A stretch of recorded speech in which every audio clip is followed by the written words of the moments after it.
हो गया।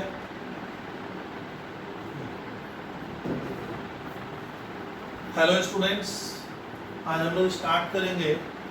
चैप्टर का नाम है स्टूडेंट कैश बुक। और ध्यान से क्लियर कीजिएगा कि मैं सीए फाउंडेशन के लिए भी पढ़ा रहा हूँ। जो स्टूडेंट अगर हमारे बीकॉम में है या क्लास 11-12 में भी है, वो 100% इस चैप्टर को समझ जाएंगे। The name of the chapter is cash book. इसलिए मैं कैश बुक पढ़ा रहा हूँ स्टूडेंट की। कैश बुक के ऊपर जो बाद वाला चैप्टर होता है सर, बैंक रिकॉन्स्ट्रक्शन स्टेटमेंट, वो पूरा का पूरा कैश बुक पे डिपेंड है।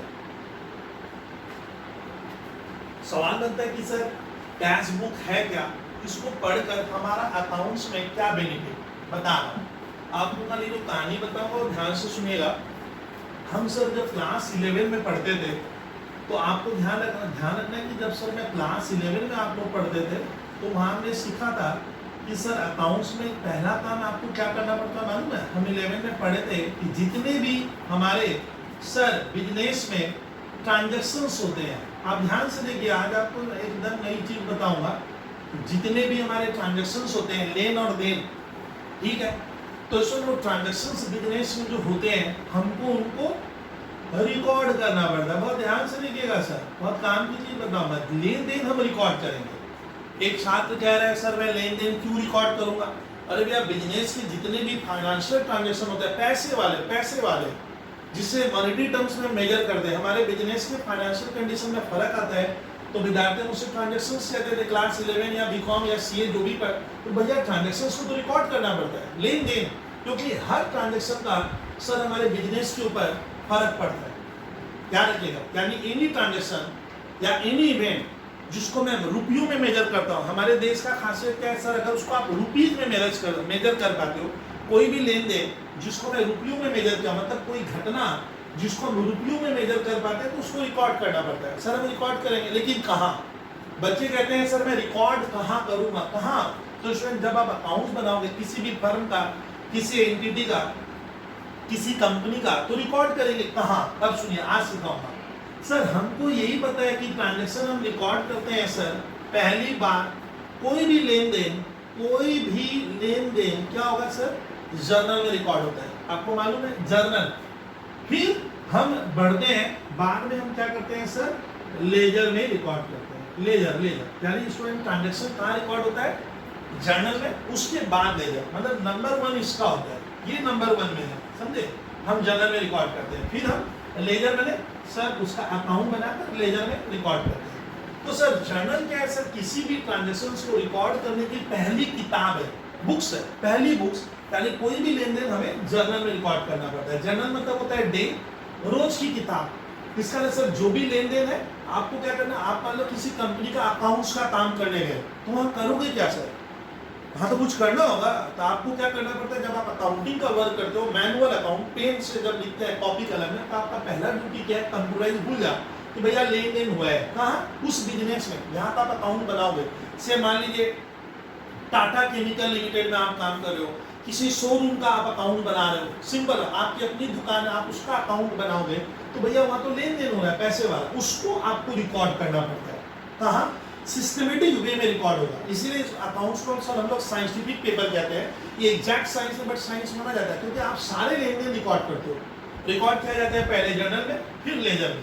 जर्नल को इसलिए स्टूडेंट लोग पढ़े थे क्लास 11 में, बुक्स ऑफ फर्स्ट एंट्री कहते हैं। मतलब कोई भी लेन देन सबसे पहले यहाँ रिकॉर्ड होगा, इसको कहते हैं बुक्स ऑफ फर्स्ट एंट्री, या इसका नाम होता है स्टूडेंट, जर्नल को बहुत बार कहा जाता है sir books of first entry भी कहा जाता है। कोई इसको सर डे बुक या सब्सिडरी बुक, ऐसा बहुत सा नाम देता है। लेकिन याद रखना, हमने तो ये सिखा था सर लेन देन हम जर्नल में रिकॉर्ड करेंगे, आंख बंद करके, हो गया। फिर हम लेजर बनाएंगे, ये लेजर होता है बाद में। तो याद रखिएगा सर जर्नल से ही, इसीलिए इसका नाम है बुक्स ऑफ ओरिजिनल एंट्री, माने आपका लेन देन सबसे पहले यहाँ रिकॉर्ड होगा। यहीं से अकाउंट्स का सूत्रपात होता है। मैंने लिखना स्टार्ट किया। अब जरा सोचिए कि जर्नल में अगर स्टूडेंट हम सारे लेन देन रिकॉर्ड करेंगे, जैसे मान लीजिए हमने गुड्स खरीदा, आप जर्नल में रिकॉर्ड कर लिया। हमने गुड्स बेचा, आप उसका जर्नल बना लोगे। आपने मशीन खरीदी, आप जर्नल बना लोगे। आपने वर्कर को वेजेस दिया, आप उसका भी एक जर्नल में रिकॉर्ड कर लोगे। आपने इलेक्ट्रिसिटी बिल दिया, वो भी रिकॉर्ड कर लोगे। आपको इलेक्ट्रिसिटी बिल देना बाकी है, वो भी तुम रिकॉर्ड करेगा। लेकिन याद रखना कि सारे ट्रांजैक्शन, अगर हमारे सारे लेन देन अगर मैं जर्नल में रिकॉर्ड करता हूं तो एक दिक्कत आएगी कब, जब आपका बिजनेस एक्सपैंड करेगा, एक्सपैंड मैंने बढ़ना स्टार्ट, बिजनेस काफी बड़ा हो गया मान लीजिए, तब मालूम चलता है कि सर एक अकेला जर्नल काफी नहीं होता। मैंने मैं सारे लेन देन, मान लीजिए मेरे पास एक स्टूडेंट बुक्स है या कॉपी है, तो मान लो स्टूडेंट मैं अपने सारे लेन देन क्या कर रहा हूँ, इस कॉपी में रिकॉर्ड कर रहा हूँ, किसी को मैं कहूंगा जर्नल, तो मैं इसमें रिकॉर्ड कर रहा हूँ।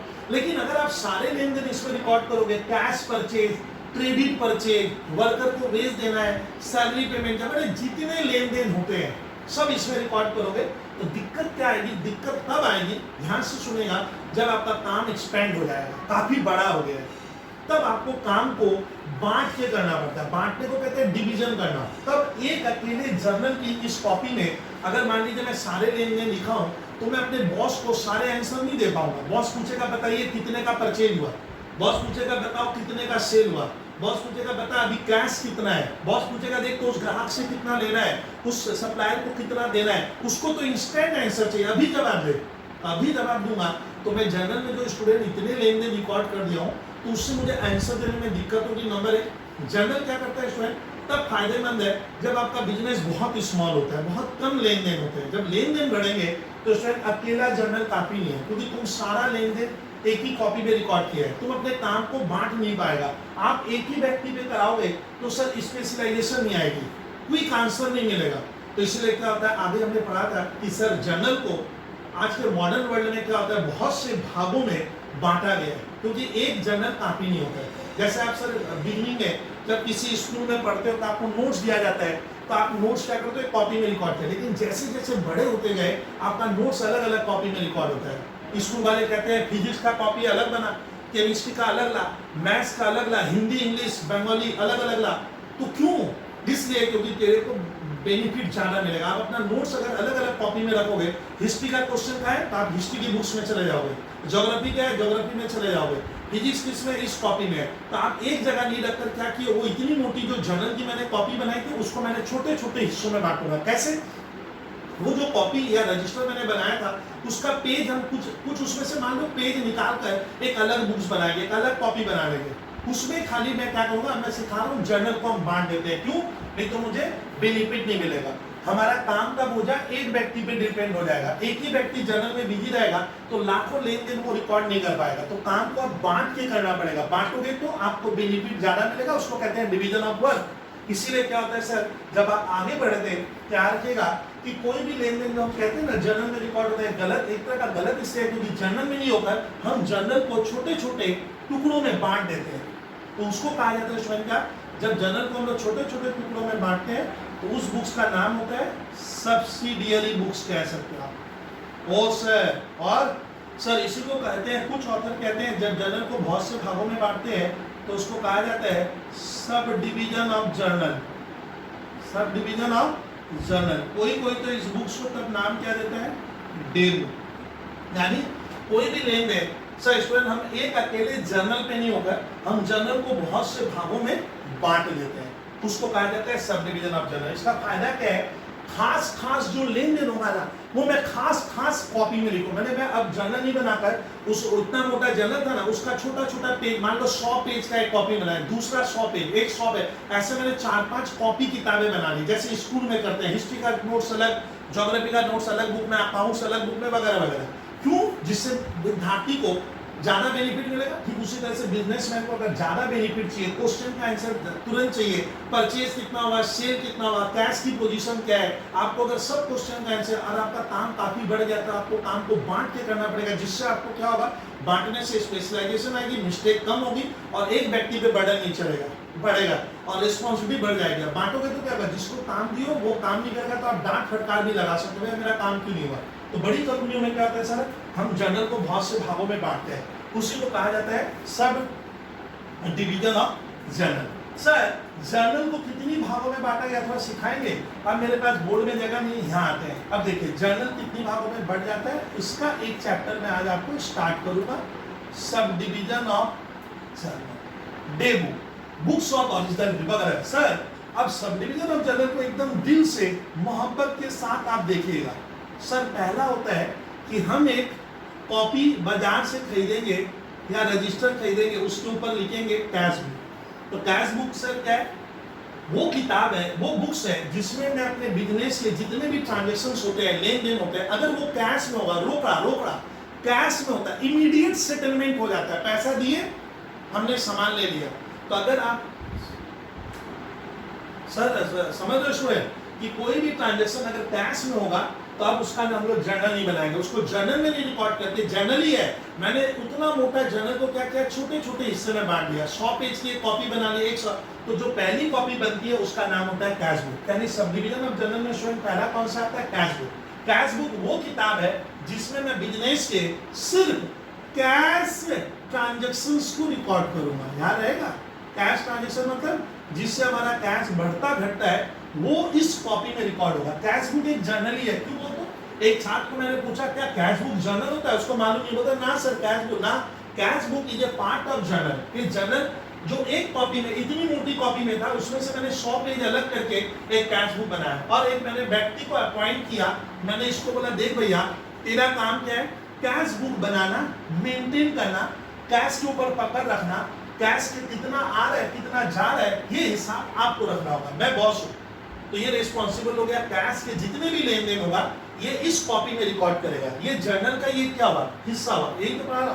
तो जर्नल को हम जो पहला पढ़ते हैं वो होता है कैश बुक। हम लोग क्लास 11 में हर टीचर पढ़ाता है। तो कैश बुक क्या है sir, is a sub division of journal. लिखिएगा कैश बुक जर्नल का ये एक हिस्सा है। बच्चों को लगता है वो कैश बुक है, कैश बुक एक्चुअली एक जर्नल ही हुआ, डे बुक है, सब्सिडरी बुक है, इसको सर सब्सिडरी बुक्स कह सकते हैं। और कैश बुक वो किताब है जिसमें केवल हम नगद वाले लेन देन रिकॉर्ड करेंगे। नगदी में जो होगा, नगद में नहीं होगा तो कैश बुक में लिखने की हिम्मत नहीं करेंगे, सर इस बुक्स में रिकॉर्ड नहीं होगा, काम खत्म। तब सर जो नगद में नहीं होगा वो कहाँ रिकॉर्ड होगा। मान लीजिए सारे काम तो कैश में होते नहीं है, कि उधार में होता है। कैश मतलब क्या, इमीडिएट सेटलमेंट हो गया, ताली खत्म, पैसा दे सामान दे, पैसा ले मशीन दे, वर्कर का भेजे, कहानी खत्म। तब कैश बुक में रिकॉर्ड करेंगे। यानी any type of cash transaction. Cash अब होता है सर, कैश क्या होता है, एक छात्र को कैश का मतलब आप जो सोचते हो नहीं हो। कैश मतलब सर हमें मालूम है कैश करेंट एसेट्स का एक हिस्सा होता है। आज के मॉडर्न वर्ल्ड में हमारे इंडिया की बात करूं तो सारे अधिकतर लेन देन हम कैश में करते हैं। कैश में डर लग रहा है सर, कैश में नहीं करेंगे, बड़ा खतरा लगता है। तब आप बैंक में जाओ, आप बैंक में पैसा पहले जमा कर दो और बैंक में पैसा जमा करके वहां पैसा है, वही पैसा आप मूव करते हो तो आप अपने लेन देन को बैंक से भी कर सकते हो। तो कैश में बैंक भी आएगा। यानी बैंक से जो ट्रांजेक्शन होते हैं, लेन देन जिससे मेरा बैंक बैलेंस बढ़ता घटता है, वो भी क्या होगा, कैश बुक में रिकॉर्ड होगा। यानी रुपयों पैसों से जो करते हो, either cash either bank balance बढ़ता घटता, वो भी। सर आज के जमाने में तो डेबिट कार्ड भी होता है, कार्ड से पेमेंट देना लेना, क्रेडिट कार्ड से लेन देन हो जाना। हाँ, डेबिट कार्ड से भी करते हो, क्रेडिट कार्ड से भी करते हो, तो वो भी तो आपका कैश बैंक तो बैलेंस, बैंक बैलेंस का तो घटता ही है। तो याद रखिएगा वो लेन देन भी क्या होगा सर, मैं कैश बुक में रिकॉर्ड करूंगा। इस तरह कैश ये तो बड़ा वर्ड है, खाली कैश नहीं आएगा। Cash in hand, cheque, draft से हम जो लेन देन करेंगे नगद में हो जाता है, इमीडिएट सेटलमेंट होगा, उसको मैं कैश बुक में रिकॉर्ड करूंगा। अब कैश बुक बनेगी कैसे, ये चैप्टर में पढ़ाऊंगा। सर कैश बुक का क्या महत्व है, इसको अलग से क्यों बनाते हैं सर, क्या जरूरत है, हमारा खर्चा बढ़ेगा, अलग रजिस्टर, अलग कॉपी, आपका खर्च भी तो बढ़ेगा। बढ़ने दीजिए सर, बढ़ने दीजिए, लेकिन हमारा काम स्पेशलाइज्ड वे में होगा। और जिस व्यक्ति को मैंने हेड बनाया, जो कैश बुक बनाएगा, उसको हम लोग कहते हैं हेड कैशियर। क्या कहा जाता है, चीफ कैशियर। 11 में पढ़ाया हूं मैं ऐसे, और जो नहीं पढ़े वो देखेंगे तो हेड कैशियर उसका काम है। कैश जब आएगा उस बुक में आ रहा है, और कैश तो आएगा जाएगा, यही तो होगा, और क्या होगा, आएगा कैश कम सीन होगा, तो कैश बुक में लिखने का है कैश गोज आउट होकर जाएगा। तो सर फायदा बोलिए, फायदा ये होगा आप जितने भी कैश में काम करते हो, पहले दिन, दूसरे दिन, तीसरे दिन, सब इसके भीतर डेट वाइज रिकॉर्ड हो रहा है। तो किस दिन क्या पैसा आया वो हमें मालूम चल जाएगा, किस दिन हमने किसको कितना पैसा दिया वो मालूम चल जाएगा। और जो कंपनी का मालिक है वो बड़ा खुश है, कैशियर को एवरी टाइम कैशियर अपने मालिक को रिपोर्टिंग करता है, मैं देखिए सर आज 1 लाख रुपया आया, आज 80,000 रुपये का पेमेंट हुआ, कहाँ से आया, एवरी डिटेल दे पाते हैं। तो sir cash book is a book, cash book is a sub division of journal. In cash book we only records cash transaction, ये इसकी कमी है। इसमें उधार वाले लेन देन नहीं आएंगे, उधार क्रेडिट में ट्रांजैक्शन होगा तो कैश बुक में रिकॉर्ड। सर वो कहाँ रिकॉर्ड होगा, क्रेडिट वाले ट्रांजैक्शन स्टूडेंट एक अलग बुक में रिकॉर्ड होते हैं, नाम बता रहा हूँ। सर आप सुनना है सब डिवीजन, क्रेडिट में हो गया सर, क्रेडिट में हो गया तो रिकॉर्ड नहीं कर, रिकॉर्ड तो करना पड़ेगा। क्रेडिट में भी हो गया लेन देन, तो आपके ऊपर क्या होगा, इमीडिएट सेटलमेंट तो नहीं हुआ, लेकिन तुम बंदे को क्रेडिट में क्या तो बाद में पैसा देंगे और लेंगे, उसको तो लिखना पड़ेगा ना। मैं क्रेडिट में भी लेन देन कर रहा हूँ तो लिखूंगा, मान लो मैंने क्रेडिट में गुड्स खरीदा है, तो जिससे खरीदा उसको पैसा देना होगा, तो याद कैसे रहेगा। तो क्रेडिट वाले लेन देन कहाँ रिकॉर्ड हो गए, क्रेडिट वाले लेन देन के लिए एक बुक्स बनती है परचेज डेबू। ओ सर, परचेज डेबू का आजकल नाम क्या मालूम है, डे मत लिखिए, नहीं लिखा जाता, आजकल लिखा जाता है परचेज डेबू। मालूम है बच्चे इतने सर ढंग से नहीं पढ़ते हैं, इसी को परचेज जर्नल भी कहते हैं। ये कितनी नंबर बुक हुई, एक कैश बुक पहली बुक, दूसरी का नाम दिया परचेज बुक। परचेज बुक, जब भी कैश बुक वर्ड नहीं आया ना, तो ये वो किताब है जिसमें हम क्रेडिट वाले लेन देन रिकॉर्ड करेंगे। क्रेडिट में हुआ है लेन देन, क्रेडिट में, इमीडिएट सेटलमेंट नहीं हुआ। सर ये बताइए ना थोड़ा, अब सुनिए, कोई भी गुड्स, अगर स्टूडेंट हम कोई भी गुड्स क्या करते हैं, खरीदते हैं, क्या करते हैं, परचेज करते हैं, गुड्स होना चाहिए। मैंने मशीन वर्ड लाया मुंह में ना, मैंने बिल्डिंग लिखा ना, गुड्स। गुड्स किसको कहते हैं, जो मैं रोज खरीदता हूँ, रोज बेचता हूँ, जिसमें मैं ट्रेड करता हूँ, जो मैंने गवर्नमेंट को बताया ये मेरा गुड्स है, इसमें हम लेन देन करते हैं। गुड्स कुछ भी हो सकता है, सुई भी हो सकती है सर, प्लेन भी हो सकती है, जमीन भी हो सकता है, और मार्कर पेन भी गुड्स हो सकता है। तो गुड्स अगर कुछ आप खरीदते हो, परचेज करते हो, कंडीशन किसमें, क्रेडिट में हो करना पड़ेगा। क्रेडिट में करते हैं तो सर इस कॉपी को याद करना, और इस कॉपी में रिकॉर्ड होगा, इसमें नहीं करेंगे। अगर आप इसका लेन देन इसमें, इसका लेन देन इसमें कर देते हो, उसी को तो कहते हैं गलती कर दी। उसके लिए चैप्टर है रेक्टिफिकेशन ऑफ एरर्स। चलिए छोड़िए सर, गुड्स क्रेडिट में खरीदते हैं तो इसमें लिखेंगे। परिभाषा बनाइए, तो परचेज डे बुक कौन सी बुक है, मेरी तरह सुन, परचेज डे बुक जर्नल का एक पार्ट होता है, it is a sub division of journal. अच्छा ये परचेज अकाउंट नहीं है, it is a purchase day book. कुछ छात्र बेवकूफ टाइप के नहीं है, वो ढंग से पढ़ते नहीं, हमको अच्छा गाइड नहीं मिला, वो इसी को बोलते हैं सर ये तो परचेज अकाउंट ना भैया, ये परचेज डे बुक है, ये अकाउंट नहीं है, अकाउंट होता है लेजर का हिस्सा। तो परचेज डे बुक लिखना एक जर्नल का पार्ट है, सब डिविजन ऑफ जर्नल है, सब्सिडियरी बुक है। और इस बुक की कोई पूछेगा खासियत क्या है, बट आपने सीए में पूछ सकता है इस बुक का खासियत बताइए। इस बुक्स में खाली वही लेन देन रिकॉर्ड होगा जो आप क्रेडिट में करते हो, और किसके ऊपर, गुड्स क्रेडिट में खरीदोगे तब रिकॉर्ड होगा। बच्चे हमारे क्या करते हैं, मशीन खरीदते हैं, बिल्डिंग खरीदते हैं, स्टेशनरी खरीदते हैं, वो भी इसमें रिकॉर्ड किया है, क्रेडिट वाला गलत। क्या चाहिए, गुड्स। गुड्स किसको कहते हैं, इन विच वी ट्रेड, जिसमें मैं डील करता हूँ, जिसका मैं सर क्या लाइसेंस लिया हूँ कि मैं ये खरीदूंगा ये बेचूंगा। जैसे इलेक्ट्रॉनिक की दुकान के लिए इलेक्ट्रॉनिक आइटम गुड्स होगा, स्टेशनरी की दुकान में pen, copy, rubber, register goods होगा। आप समझ, इतनी बात समझ। ग्रोसरी की दुकान में गए तो वो मैगी रख रहा है, साबुन रख रहा है, चलती भाषा में बात करता हूँ, सर्फ रख रहा है, वो सब बेचता होगा, तो वो उसके लिए क्या है, गुड्स हो गया। प्लास्टिक की दुकान में गए, प्लास्टिक के जितने आइटम्स है उसके लिए क्या हो गया, गुड्स हो गया। तो गुड्स, अच्छा मारुति कंपनी में जाओगे तो कार उनके लिए गुड्स हो, बनाकर बेचती है, तो गुड्स क्या है, कार भी हो सकता है, गुड्स एक छोटा सा आइटम भी हो सकता है। चलिए गुड्स अगर क्रेडिट में खरीदेंगे तो इस बुक्स में रिकॉर्ड करना, इसमें लिखे ऐसे बड़ा एक जीरो मिलता है सर, उसको जीरो कहते हैं सर, तो जीरो मार्क्स हो जाएगा। गुड्स क्रेडिट में खरीदेंगे तो इस किताब में लिखेंगे, और कैश में खरीदेंगे तो इसमें, यानी चलिए सर हो गया। सर गुड्स क्रेडिट में खरीदते हैं तो गुड्स बेचेंगे तो हमारा जो तीसरा डे बुक होता है सब, वो होता है sales day book. Sales day book sir एक नाम और सिखाएंगे आप, खाली क्या लिख सकते हैं, सेल्स बुक, नहीं तो मिल रहा है, तो सर मैच कर रहे हैं, और सेल्स जर्नल। अब मैं लेक्चर थोड़ा कम लूंगा।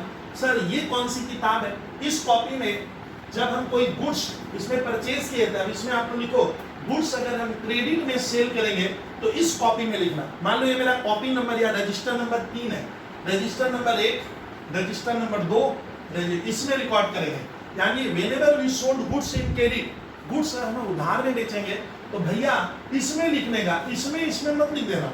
ओ सर क्रेडिट में गुड्स सेल होगा तो इसमें। मशीन बेचेंगे मत लिखना, गलत हो गया सर, नहीं लिखेंगे। बिल्डिंग बेचे नहीं, क्योंकि आप बिल्डिंग का बिजनेस नहीं करते हो। हाँ अगर मैं बिल्डिंग का ही बिजनेस कर रहा हूँ तब, सर मैं लैंड का बिजनेस करता हूँ तब अलग बात है। तो whenever we sold goods in credit, आपको तब क्या लिखना है, इसका थ्योरी बना ले विद्यार्थी। क्या किए बोले सर, क्या बोले सेल करेंगे, किसका सेल करना होगा, गुड्स का, और किसमें भैया, क्रेडिट में। तो इस डे बुक में रिकॉर्ड कर रहे हैं। सर और बोलिए, खाली इतने ही लेन देन थोड़ी होंगे, खाली कैश होगा, नहीं समझे, कैश में परचेज किया है तो उसमें लिखना। कैश में कुछ भी उतल पुतल हो, बड़े घटे, आ जा भैया कैश बुक में। गुड्स खरीदते हो क्रेडिट में, इसमें लिखना, गुड्स क्रेडिट में बेचोगे इस रजिस्टर में।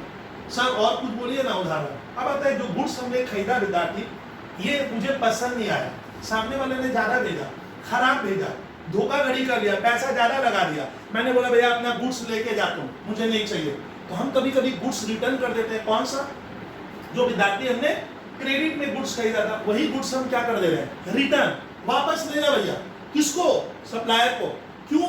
वो बोलेगा मैं ऐसे थोड़ी ले लूंगा, लेना पड़ेगा, डिफेक्टिव है, पुअर है, खराब क्वालिटी का दिया है, पैसा ज्यादा लगाया, बोला कुछ लगाया कुछ, आप तो समझते हो।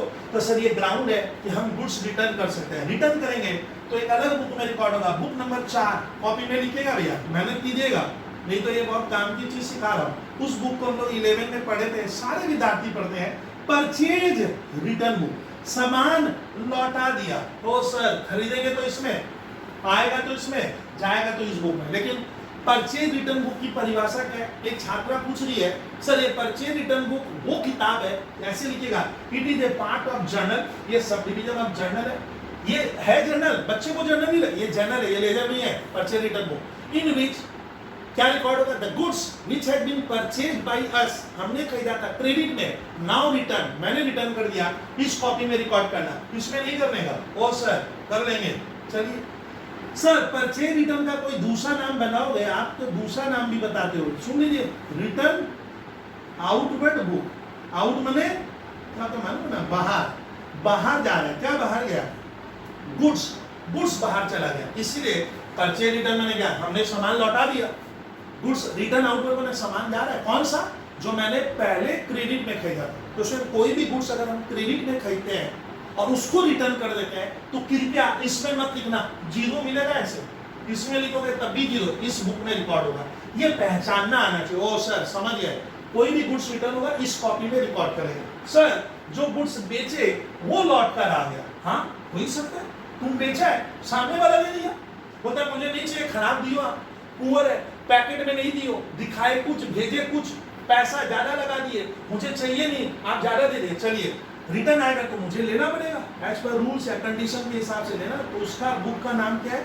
Sales return book. सामान लौट कर आ गया, रिटर्न इनवर्ड बुक। इन मैंने अंदर आ रहा है, क्या अंदर आया? मैं नहीं, गुड्स। ओ सर 5 किताब बन गई, कैश बुक याद कीजिए तो, purchase day book, sales day book, purchase return book या purchase outward book, sales return book या रिटर्न आउटवर्ड बुक। सर और कोई किताब? ये मैं इसका पार्ट पढ़ा रहा हूं, है मेरे पास यहाँ जगह नहीं है बच्चों। चलिए 6 नंबर, मालूम है स्टूडेंट, ये जो 4 किताबें हैं ऐसे, ये 1 2 3, ये 4 किताबों में एक बुद्धि लगाओगे, इसमें खाली जो आप गुड्स से संबंधित काम हुआ, गुड्स क्रेडिट में खरीदेगा तो इसमें लिख, गुड्स क्रेडिट में बेचोगे तो इसमें लिख, गुड्स वापस कर दिया तुमने, मैंने नहीं, मेरे बिजनेस ने कर दिया, इसमें लिख, गुड्स लौट कर आ गया, इसमें लिख। ये चारों किससे संबंधित किताब है? गुड्स से संबंधित है, गुड्स का आदान प्रदान हो रहा है, समझ में आ रहा है, एक्सचेंज हो रहा है, तब इस बुक में लिखना। और गुड्स अगर हम कैश में खरीदते हैं, कैश में बेचते हैं, कैश कैश कैश, तब वो इसमें रिकॉर्ड होगा। चलिए सर, मालूम है आजकल के जमाने में विद्यार्थी सारा काम या तो कैश में होगा या क्रेडिट में। अब सुनिए सर, कुछ साल पहले, आज से बहुत साल पहले एक कॉन्सेप्ट आया, लॉ बना, निगोशिएबल इंस्ट्रूमेंट है, ये शायद 1884 में बना था। सुनिए, अब स्टूडेंट आज के जमाने में हम लेन देन कैसे करते हैं मालूम है? तो स्टूडेंट एक कहानी बनाऊंगा। मान ले मैं एक पढ़ाने वाला टीचर हूँ, मैं बिजनेस करता हूँ, मैं कोलकाता में रह रहा हूँ, ठीक है, मेरा ग्राहक है मुंबई का, मुंबई फोन लगाया, बबलू सर 1 करोड़ का सामान भेज दो। भैया ना जान ना पहचान, मैं तेरे को 1 करोड़ का सामान भेजूंगा या प्रोडक्ट भेजूंगा, पैसा आएगा कि नहीं आएगा इसकी गारंटी क्या है? मैं जानता भी नहीं हूँ। मैं बोला ना जयराम जी की भैया गुड्स नहीं भेजूंगा, मैं आपको जानता पहचानता नहीं। लेकिन आजकल का बिजनेस इतना डेवलप हो गया है, आपको डर की कोई बात नहीं है। जब मुंबई वाला व्यक्ति मुझे फोन कर रहा है कि सर मैं आपसे गुड्स लूंगा, तो मैंने एक कंडीशन लगाई, सुनिए कि देख भैया गुड्स तो दे दूंगा मैं तेरे को, 1 करोड़ का भी दे दूंगा, लेकिन जैसे ही मैं आपको गुड्स दूंगा मुंबई में गुड्स भेजूंगा, तो आप मुझे कुछ आश्वासन दीजिए कि पैसा मिलेगा ना मुझे। वो मुंह पे बोला अरे मेरा शकल सूरत देखिए मैं बहुत अच्छा हूँ, मैं पैसा दे दूंगा, चलेगा क्या? ना, अरे शकल सूरत से मतलब नहीं है, आप मुझे कुछ ऐसा आश्वासन दो, एश्योरेंस दो कि आप मुझे पैसा दोगे। मैं तो आपको जानता नहीं हूँ। तो उसमें एक चैप्टर का डेवलपमेंट हुआ, एक्ट बना negotiable instrument act 1884। Negotiable instrument act क्या कहता है स्टूडेंट, जब आप किसी व्यक्ति को गुड्स बेचते हो क्रेडिट में और आपको ये लगता है कि बंदा पैसा देगा या नहीं देगा, मन में डर बन गया, तो आप जब उसे गुड्स बेच रहे हो, मैं बेच रहा हूं उसे, तो मैं गुड्स भी बेचूंगा, भेजूंगा और एक उसके ऊपर मैं बिल लिखूंगा। बिल बिल बिल क्या होता है सर? सिखा रहा हूं, परचेज बिल, सेल बिल नहीं, बिल। बिल में लिखूंगा कि मैं मुंबई के इस व्यक्ति को गुड्स भेजा हूं 1 करोड़ का, बंदा मुझे कह रहा है मैं आपको 3 महीने में पैसा दूंगा, तो मैं उसमें अमाउंट मेंशन करूंगा, 1 करोड़, उस व्यक्ति का नाम लिखूंगा जिसके ऊपर मैंने गुड्स भेजा है, उसको सर्विस दी है, मैंने गुड्स दी है 1 करोड़ का, वो मेंशन करूंगा, अमाउंट स्पेसिफाई कर देंगे एकदम इनफैक्ट, और मैं गुड्स के साथ वो कागज, वो बिल भी उसे भेज दूंगा और बोलूंगा इस बिल को तुम साइन कर, एक्सेप्ट कर। कौन? मुंबई वाला। वो बिल एक्सेप्ट करके मुझे लौटा देगा और मालूम है वो कानूनन बाध्य हो गया है, वो मुझे पैसा देगा। ये कागज इस बात का प्रूफ करता है कि मैंने उसे गुड्स बेचा है, जिसके ऊपर साइन किया, और उसका पैसा वो 3 महीने बाद देगा, और वो कागज मैं घर में रख दूंगा। ये होता है लेन देन। इससे फायदा क्या हुआ? जब से निगोशिएबल इंस्ट्रूमेंट एक्ट बना है सर 1884 में, ये कानून यही कहता है कि अब उस व्यक्ति को पैसा देना पड़ेगा। ये कानून है, उसकी वो धज्जियां नहीं उड़ा सकता। अगर वो पैसा नहीं देगा तो मैं उसके ऊपर लीगल एक्शन ले सकता हूँ। तो इसमें जब से ये निगोशिएबल इंस्ट्रूमेंट 3 तरह के होते हैं, एक होता है बिल्स ऑफ एक्सचेंज, क्या सुनिए, एक होती है प्रोमिजरी नोट, एक होता है स्टूडेंट बिल्स ऑफ एक्सचेंज, मैंने बोला एक प्रोमिजरी, और एक होता है चेक। ये आने के बाद मान ले हमारे देश में क्रांति हो गई। क्यों? अब सेल बहुत बढ़ गया है, नहीं समझे? सेल क्यों बढ़ गया? क्योंकि मैं क्रेडिट में भी सेल कर रहा हूँ, तो मुझे अब डर नहीं है। तो मैं सेल, मेरा इससे क्या हो गया? इससे हमारा सेल की वैल्यू बढ़ जाती है। हम नए नए कस्टमर को, जिनको अनजान है, उनको भी मैं गुड्स बेच रहा हूँ। क्या बनाकर? बिल बनाकर। वो बिल मुझे साइन करके दे दिया, तो उस बिल का पैसा भी तो मुझे मिलेगा 3 महीने। वो बिल कहाँ रिकॉर्ड करेंगे? तो बिल को, वो जो बिल मिलते हैं ना कैश बुक में, ना वो कोई गुड्स का बिल है परचेस, ना इसमें, तो वो जो बिल आपके यहाँ आ रहे हैं, जो कस्टमर आपको साइन कर करके दिया कि भैया मैं 3 महीने में पैसा दूंगा, भैया मैं 2 महीने में दूंगा, तो वो बिल कहाँ रिकॉर्ड होगा? एक अलग किताब में रिकॉर्ड, वो भी देंगे। कहाँ रिकॉर्ड करेंगे? उस बुक्स का नाम है बिल्स रिसीवेबल बुक। हमारे जो छात्र पूरा नहीं जानते उनके लिए मैं पूरा लिखा। अब नाम सी देखिए सर, बिल्स रिसीवेबल बुक। इसमें कौन सा लेन देन क्लियर किए? मैंने किसी को गुड्स या सर्विस प्रोवाइड की है, बंदा कह रहा है मैं 2 महीने बाद, 1 महीने बाद, 3 महीने बाद पैसा दूंगा, मैंने बंदे पे बिल लिखा, बिल ये क्या है? कानून है, एक प्रकार लॉ है। मैंने उस पर बिल लिखा, वो बिल एक्सेप्ट करके दे दिया, अब वो बिल मैं संभाल कर रखा। ये बिल इस बात का प्रूफ करता है, एक्नॉलेजमेंट करता है कि मैंने उसे गुड्स बेचा था। नहीं देगा, चल भैया कोर्ट में बात करेंगे। इस तरह से मेरा बिजनेस भी फैल गया, उसको भी गुड्स खरीदने का मौका मिल गया, और मैं उस अनजान व्यक्ति को भी कभी कभार गुड्स बेचूंगा, तो यहाँ पे पूरी गारंटी है पैसा आएगा। क्योंकि निगोशिएबल इंस्ट्रूमेंट एक बहुत हार्ड एक्ट है। ये आप सर सीए फाउंडेशन में लॉ के टीचर से पढ़िएगा। चलिए, तो बिल्स रिसीवेबल बुक में क्या लिखने का सर? जैसे इस तरह के जो हमें बिल मिले हैं, सामने वाला कहता है मैं 2-3 महीने बाद पैसा दूंगा, वो बिल सारे लाइन से इसके भीतर रिकॉर्ड होगा। ये बिल्स रिसीवेबल बुक है, बिल्स रिसीवेबल अकाउंट नहीं है। तो आपको कोई पूछेगा बिल्स रिसीवेबल बुक क्या है? सर जिसमें उस तरह के जो बिल मिले, एक्सेप्ट किया वो मैं रिकॉर्ड करके रखा हूँ। कौन कौन मुझे कितने कितने का बिल दिया है और उसका पैसा मुझे कब मिलेगा, इसमें बहुत से कॉलम बनते हैं, इस बुक में रिकॉर्ड करेंगे। और ये भी एक जर्नल का क्या है सर? सब्डिविजन बुक है, सब्डिविजन ऑफ जर्नल का हमारा हिस्सा है सर। ओ इसका ना वो बिल साइन करके दिया।